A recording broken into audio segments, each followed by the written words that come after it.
Saudi আরব সহ মধ্যপ্রাচ্যের দেশগুলোতে আজ বুধবার ২৭শে মে যথাযথ ধর্মীয় ভাবগাম্ভীর্য ও উৎসব মুখর পরিবেশে উদযাপিত হচ্ছে পবিত্র ঈদ উল আজহা। ঈদের নামাজ, পশু কোরবানি এবং হজের চূড়ান্ত আনুষ্ঠানিকতার মধ্য দিয়ে মুসলিম উম্মার অন্যতম বড় এই ধর্মীয় উৎসব পালন করছেন ধর্মপ্রাণ মুসলমানরা।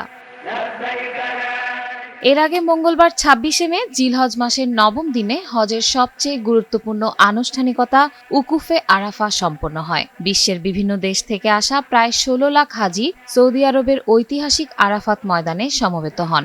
ভোর থেকেই শুভ্র ইহরামে সজ্জিত হাজিদের লাব্বাইক আল্লাহুম্মা লাব্বাইক ধ্বনিতে মুখর হয়ে ওঠে পুরো আরাফাত প্রান্তর।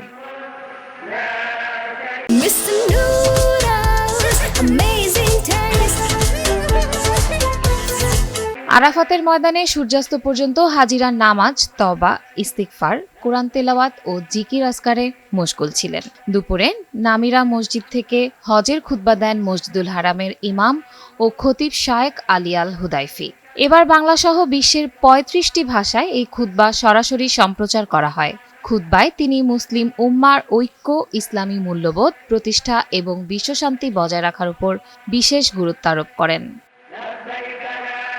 সূর্যাস্তের পর হাজিরা মুজদালিফার উদ্দেশ্যে রওনা হন এবং সেখানে খোলা আকাশের নিচে রাত যাপন করেন।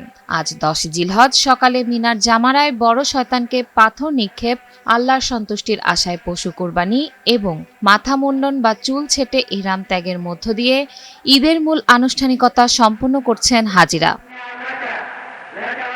এদিকে সংযুক্ত আরব আমিরাত সহ মধ্যপ্রাচ্যের অন্যান্য দেশেও ঈদকে ঘিরে ব্যাপক উৎসবের আমেজ বিরাজ করছে। প্রবাসী বাংলাদেশি সহ বিশ্বের বিভিন্ন দেশের মুসলমানরা পরিবার ও স্বজনদের সঙ্গে ঈদের আনন্দ ভাগাভাগি করছেন। তীব্র গরমের মধ্যেও হজ ব্যবস্থাপনা নির্বিঘ্ন রাখতে সৌদি সরকার ব্যাপক নিরাপত্তা, পানির ফোয়ারা ও বিশেষ পরিবহন ব্যবস্থা গ্রহণ করেছে।